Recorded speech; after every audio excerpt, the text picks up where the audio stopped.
Preliminary count indicates that the Concerned Citizens Movement, the CCM, under the leadership of Mark Brantley, will form the new Nevis Island administration.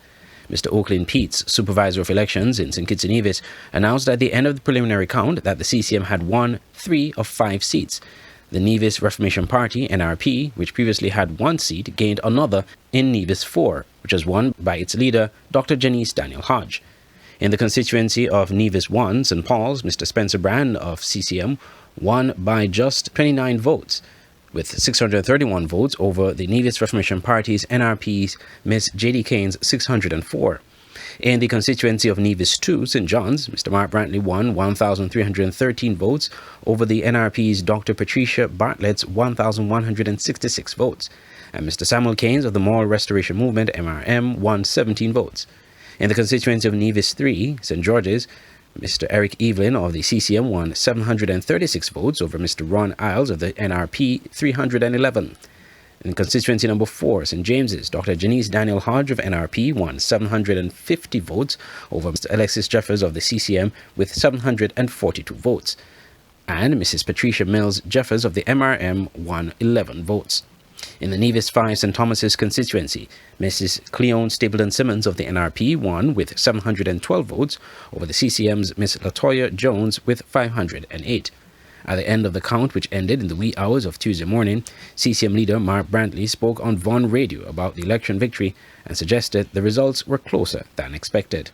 My thanks to the people of Nevis for continuing to repose their trust and confidence in the Concerned Citizens Movement to lead the island for the next 5 years. I think the victory in St. John's for me would have decided the election. We have a reduced majority and we have lost a stalwart and a hard-working, committed servant of the people in Alexis Jeffers, who fell by just 8 votes.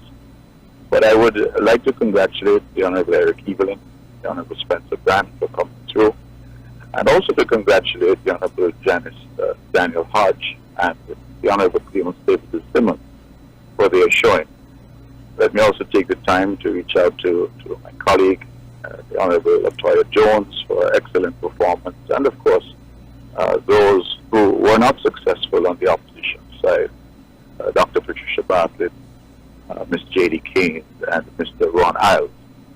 I think that we had a peaceful election, so that our people were able to go out and vote and to make the choice that they so desire.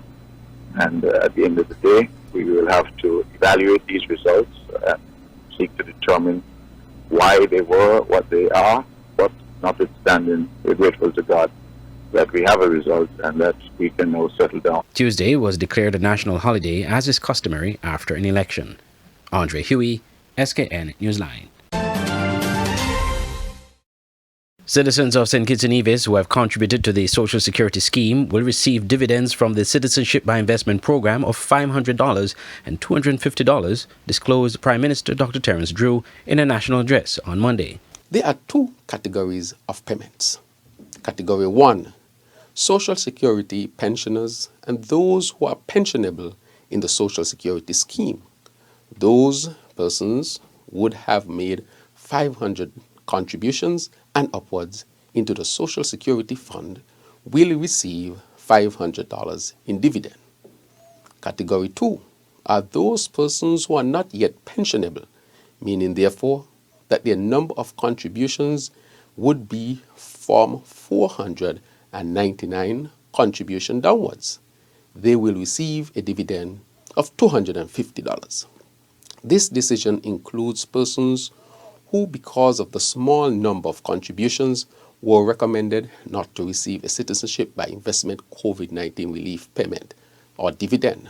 However, it is my strong view and desire that this first dividend must include any person who has contributed to our Social Security Scheme. The payment process is scheduled to begin by Thursday, December 15th, 2022, with the goal of all payments being completed by December 31st, 2022. Dr. Drew said the number of future payments of dividends will depend on the prevailing circumstances. A dividend is a recognition of the investment of the shareholders in any company. As we move forward, this St. Kitts Nevis Labour Party administration will evaluate all state assets and explore the possibility of dividends from such assets to the citizens and residents of St. Kitts and Nevis. The $23 million is a cash injection into the economy, intending to stimulate growth and economic activity and to encourage our ordinary citizens and residents to become shareholders in private companies, understanding that it is also a form of savings. I invite all of you to become financially savvy and join our administration in creating a wealth-conscious society as your government moves forward in creating avenues and opportunities for wealth accumulation. The Prime Minister disclosed that portions of CBI profits have been allocated to the establishment of a sovereign wealth fund, and other portions are also assigned to capital investment for the general good of the people of St. Kitts and Nevis collectively. Andre Huey, Skn Newsline. When you're looking to sell, buy, rent, or manage a property, your answer has to be Diamond Real Estate and Management St. Kitts, Dreams. They provide oversight of real estate and physical property in St. Kitts and Nevis, perform regular maintenance, utility payments, and safety checks to ensure your property is well kept. Dreams manages and optimizes your rental listing, recruits tenants, and much more. Looking to sell that parcel of land or property, or dreaming of owning your own? Trust Dreams under the leadership and experience of its CEO, Velma Merchant. Many can attest to her professionalism and customer service. Diamond Real Estate Management St. Kitts. Call 663-7326 or visit their office at 15 Shadwell Industrial Estate, making your real estate dreams come true. The holiday season is approaching, and now is the time to get the message out about your business. Skn Newsline introduces special advertising rates for the Christmas season with our Christmas specials. You can advertise on the Skn Newsline Newscast or send special holiday greetings to the general public with our Christmas greetings on both Skn Newsline and Voice of the Caribbean Radio at affordable prices. Call our marketing department for more information, 665-7496, or email advertising@sknnewsline.com. 'Tis the season to be jolly, so enjoy our Christmas specials at Skn Newsline and Voice of the Caribbean Radio and promote your business the effective way this holiday season. The Skn Newsline website now offers you more news. Log on to www.sknnewsline.com for local, regional, and international news. You can also watch the latest newscast and keep abreast with news in sports, all from sknnewsline.com. That's www.sknnewsline.com. News at your fingertips. Nestled between evergreen mountains and the Caribbean Sea on the island of St. Kitts is the Mill House Guest House and Convention Center. With breathtaking views, a rugged, beautiful shoreline, and immaculate manicured gardens make this the perfect location for your holiday, event, or wedding. With a large convention center, apartments with balconies providing stunning views, and a secluded cottage for larger family groups or honeymooning couples looking for some privacy. We have something for everyone. Book your stay at www.millhouseskn.com or visit our Facebook page, the Mill House Guest House and Convention Center, an oasis of tranquility. Political analyst Peter Wickham said the election results on Nevis was a significant swing against the incumbent Concerned Citizens Movement, despite their election win on Monday. He listed a number of reasons for the swing against the CCM, including some domestic issues, which were of concern to Nevisians. The significant observation for the election was that there was a swing against the CCM, and I would say it was a fairly significant swing too. The results on St. Kitts were definitely not replicated in Nevis.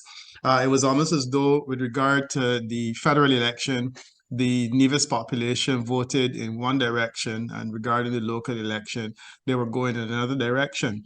Of course, they have still reposed confidence in the CCM, and we cannot for 1 minute suggest that that is anything other than what it is. But at the same time, if you look at the electoral swing, there clearly is a message that was being sent to the CCM that should not be ignored. I think that there are some domestic matters in relation to Nevis, some local matters about which people are concerned. I think that was reflected. I heard a lot of conversation in the course of the campaign.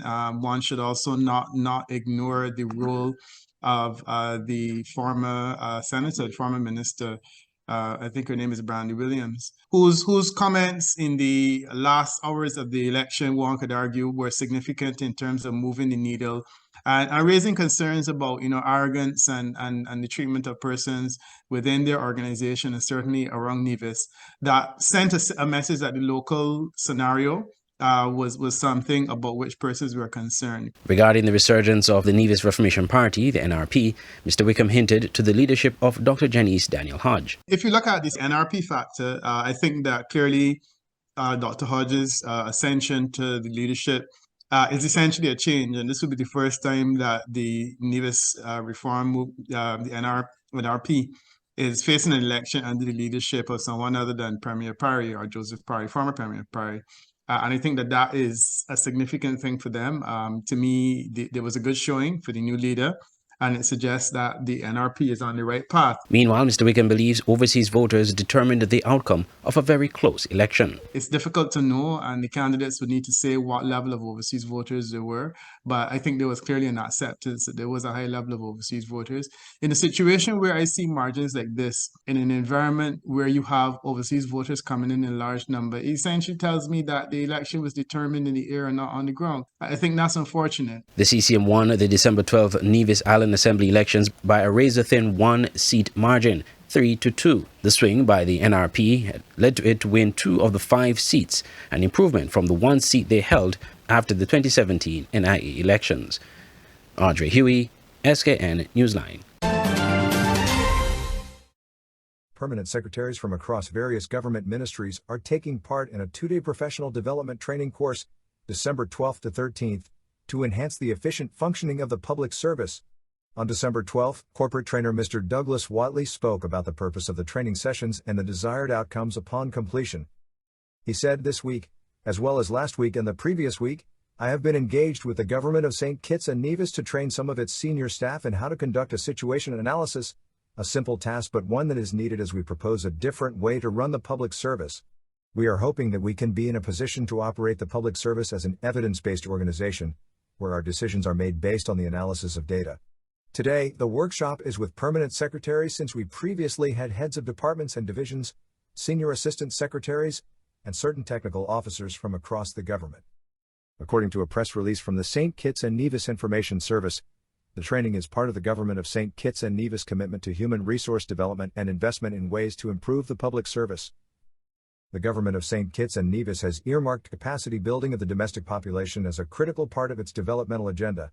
The public service will be a key driving force in delivering public goods and services to the larger population and the rollout of all the plans the government has, the release concluded. When you're looking to sell, buy, rent, or manage a property, your answer has to be Diamond Real Estate and Management St. Kitts, Dreams. They provide oversight of real estate and physical property in St. Kitts and Nevis, perform regular maintenance, utility payments, and safety checks to ensure your property is well kept. Dreams manages and optimizes your rental listing, recruits tenants, and much more. Looking to sell that parcel of land or property, or dreaming of owning your own? Trust Dreams under the leadership and experience of its CEO, Velma Merchant. Many can attest to her professionalism and customer service. Diamond Real Estate Management St. Kitts. Call 663-7326 or visit their office at 15 Shadwell Industrial Estate, making your real estate dreams come true. The holiday season is approaching, and now is the time to get the message out about your business. Skn Newsline introduces special advertising rates for the Christmas season with our Christmas specials. You can advertise on the Skn Newsline Newscast or send special holiday greetings to the general public with our Christmas greetings on both Skn Newsline and Voice of the Caribbean Radio at affordable prices. Call our marketing department for more information, 665-7496, or email advertising@sknnewsline.com. 'Tis the season to be jolly, so enjoy our Christmas specials at Skn Newsline and Voice of the Caribbean Radio and promote your business the effective way this holiday season. Online radio has never been this great. It's Voice of the Caribbean Radio at voiceofthecaribbean.net. Tune into Voice of the Caribbean Radio for great Caribbean programs, news, entertainment, sports, and current affairs. Wake up each morning and be inspired with One Day at a Time with Kim Huey. Stay abreast with news across the Caribbean and internationally with the Caribbean News Hour, and be entertained with shows like Reggaeville, Caribbean Classics, and Jive Music Show. Visit our website, download our Android mobile app, or listen us on TuneIn Radio. There is so much more on Voice of the Caribbean Radio, reaching the Caribbean and beyond. Check website or app for program schedule. Auto Plus Car Wash, located on the College Street Gut, Bastille, St. Kitts. Bring your car to Auto Plus Car Wash to remove water stains, wiper marks. Get your doors, roof panel cleaned, seat floor mats, buffing, headlights, and engine wash. You get quality service at the best price at Auto Plus Car Wash. They really care for your car. Call 765-5140 or visit them on the College Street Gut, Bastille, St. Kitts. Auto Plus Car Wash, where the service is number one. If you're looking for a place to host that special event, conference, meeting, social event, party, whatever the occasion, your best option is the Millhouse Convention Center in Palmetto Point, St. Kitts. Located on the picturesque Garvey's Estate, the Millhouse Guesthouse Convention Center has enough space for outdoor events overlooking the Caribbean Sea. If you're looking indoors, the center is equipped with amenities needed to make your event a success. And by combining both spaces, you're sure to have a memorable event, no matter the occasion. Call the offices at Millhouse Guesthouse and Convention Center to book your next event on simply the most beautiful place in St. Kitts. Call 668-1392. Millhouse Convention Center at Garvey's Estate, Palmetto Point, St. Kitts. Making your event memorable.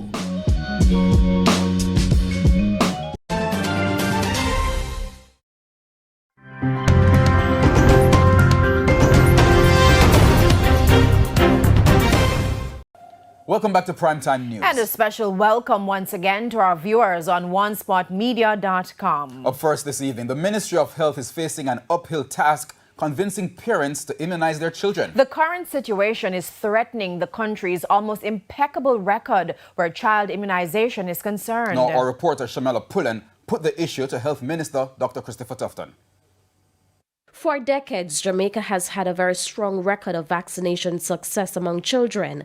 Before age 6, they're immunized against certain diseases, including polio, measles, and rubella. But the take-up rate for the vaccines has been on the decline since the COVID-19 pandemic. Health Minister Dr. Christopher Tufton is worried. We believe that there are some concerns around vaccines generally. I think a lot of those concerns came out of the COVID discussion. I do believe too that the anti-vax movement globally has more reach than they did previously, largely because of alternative media.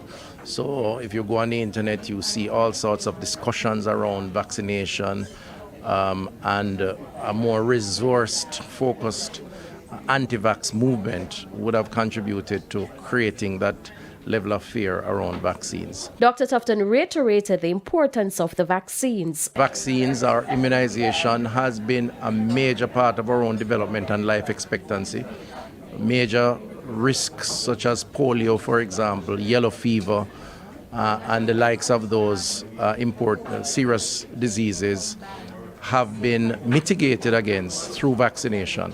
And indeed, a big part of why we live to the age of an average of about 74 to 76 years is because we have protected ourselves in the early stages through immunization or vaccination. Which is why the Ministry of Health has launched a public education campaign with the hope of encouraging parents to take their children to get their shots. Go to your health center. If that particular health center doesn't offer it, they can direct you within that parish as to where to get it.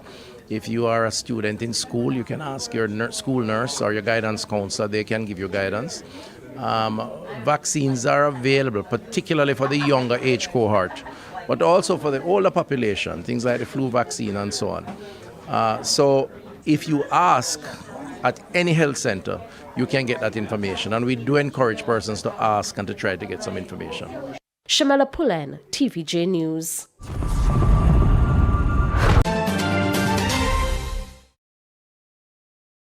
Climate finance goes into measures both to mitigate greenhouse gas emissions and to help countries adapt to climate change. Small island developing states of the region like St. Lucia produce negligible greenhouse gas emissions, so they can only respond to climate change by adapting to its impacts.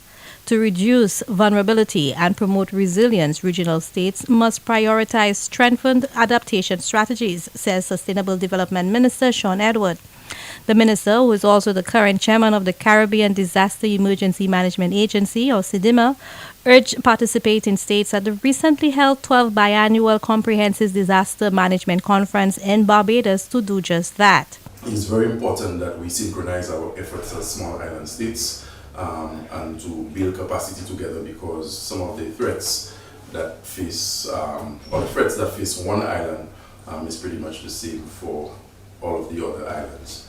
There was a time in our history when the emphasis was on preparing for tropical storms and hurricanes, but now we are realizing more than ever before the need for us to broaden our scope as far as preparedness is concerned.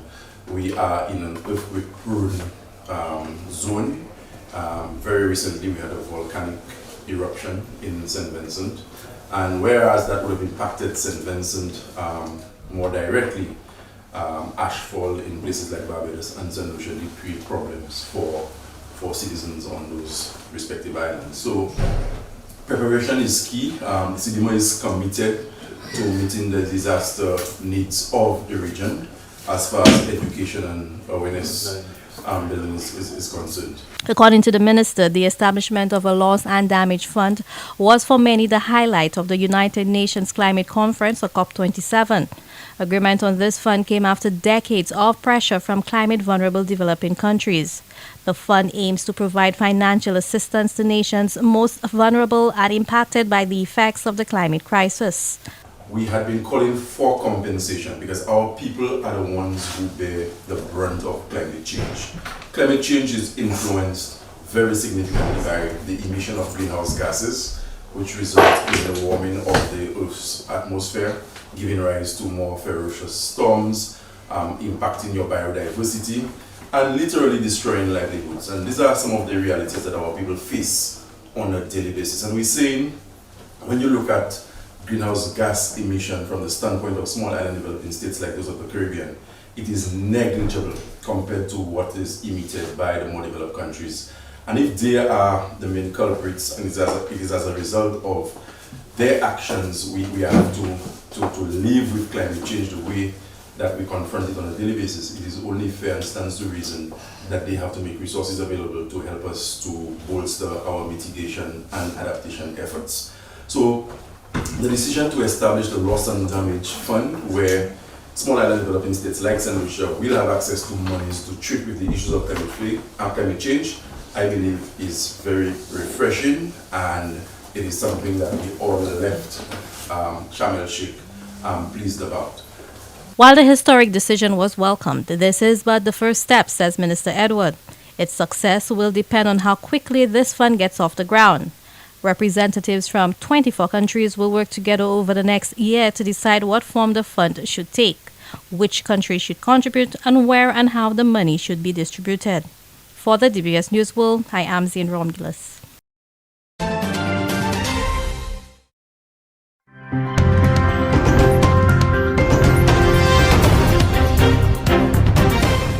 Breaking news overnight.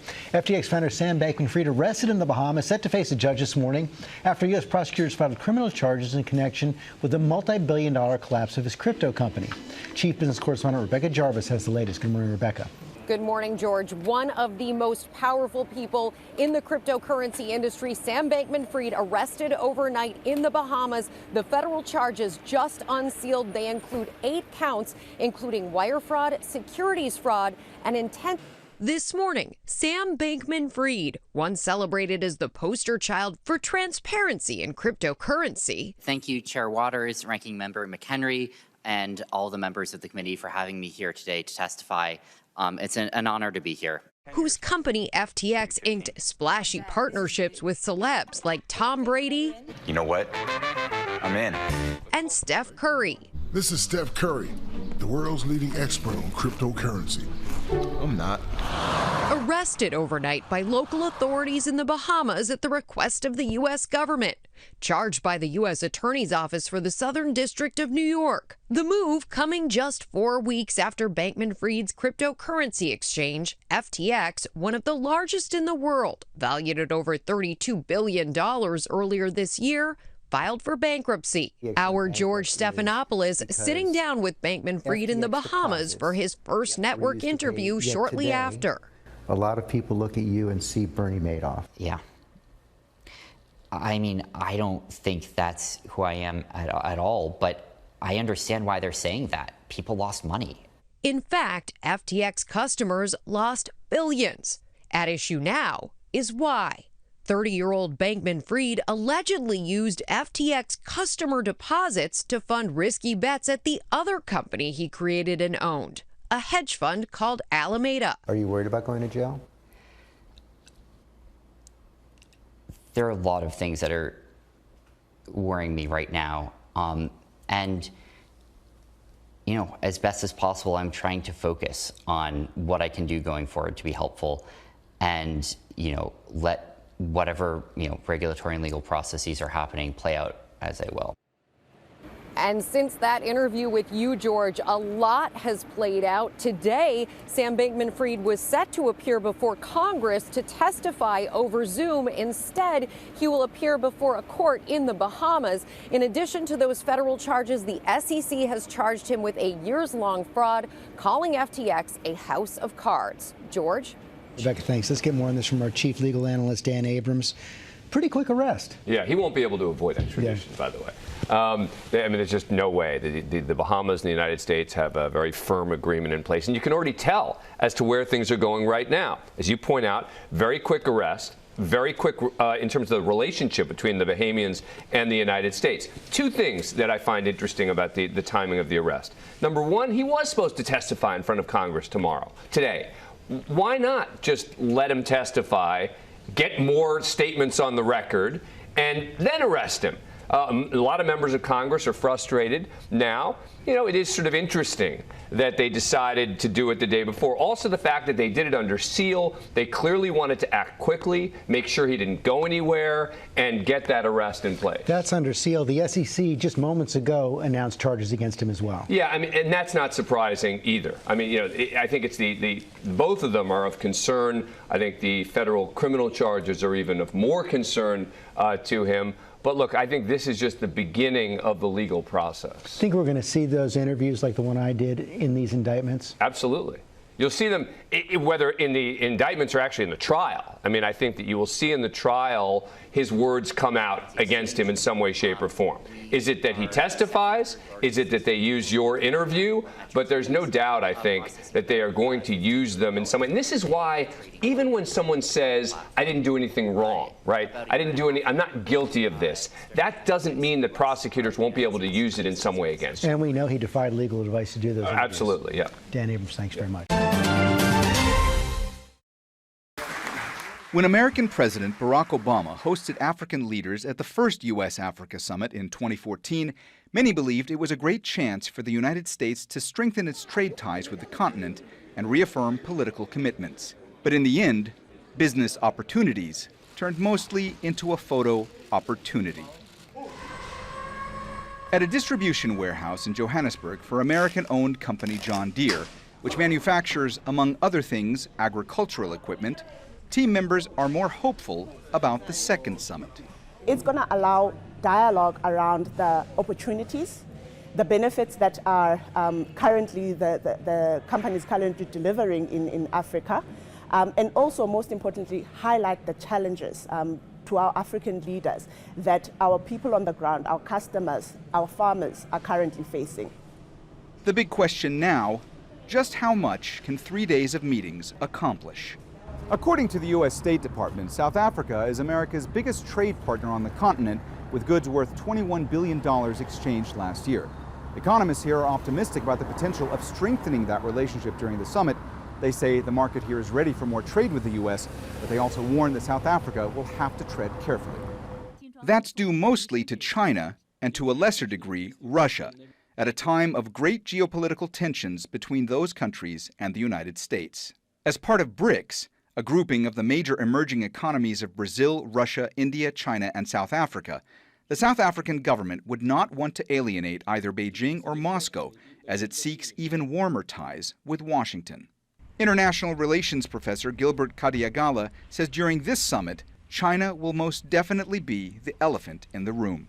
China has made a lot of inroads in Africa, particularly in infrastructure and engaging with a lot of African countries. China is Africa's largest two-way trading partner. In 2021, that value of trade hit $254 billion.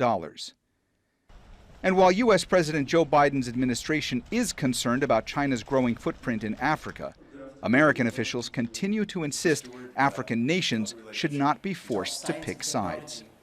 The United States will not dictate Africa's choices. Neither should anyone else. The right to make these choices belongs to Africans, and Africans alone. A diplomatic tightrope to be sure, but one the U.S. hopes can be navigated successfully. Mohammed Jamjoom, Al Jazeera, Johannesburg.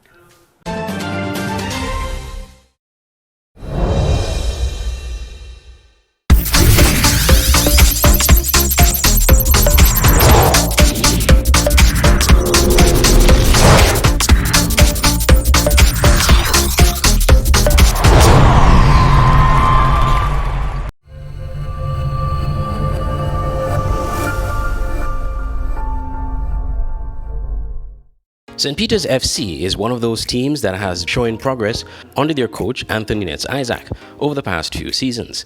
Now a perennial playoff favorite, St. Peter's were expected this season to win a trophy and make the playoffs, despite improvements in teams like Old Road Jets and Sadlers FC.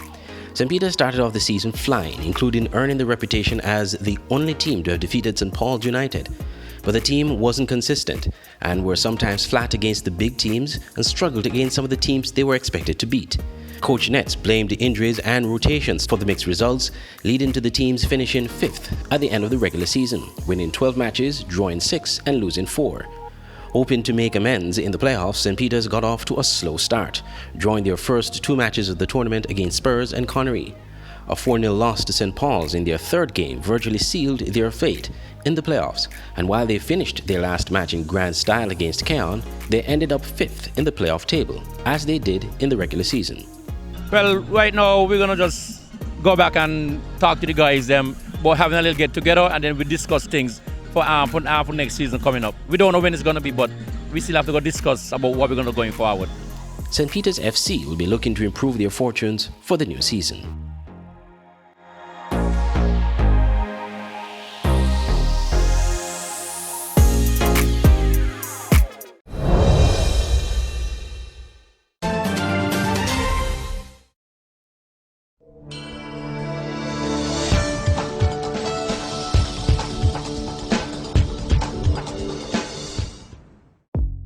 Welcome to the Skn Newsline Weather Report. I am Janil Boone. Here is a look at the forecast for St. Kitts and Nevis.